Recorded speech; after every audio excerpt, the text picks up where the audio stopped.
Welcome to the Salmon Runs YouTube. Enjoy the video. In this video, I will explain how to remove Honda HR-V seats.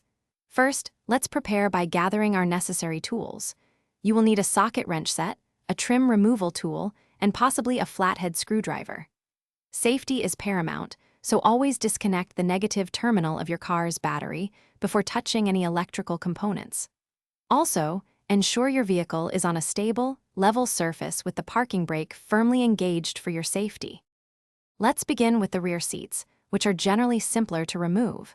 Start by folding down the seat backs to expose the mounting hardware and any release levers. Carefully locate and disconnect any electrical connectors, especially if your HR-V has heated rear seats. These are usually found underneath the seat base. Once all connections are clear, use your socket wrench to remove the 4 main mounting bolts that secure the rear seat base to the floor. Now, moving to the front seats, which require a bit more attention due to electrical connections.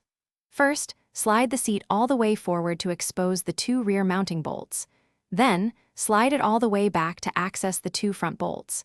Carefully unclip any plastic trim pieces covering the seat rails.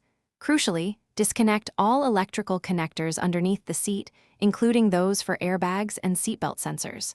Finally, remove the 4 mounting bolts, holding each front seat in place. When handling the seats, especially the front ones, be mindful of their weight and the delicate electrical components. Always lift with your legs, not your back.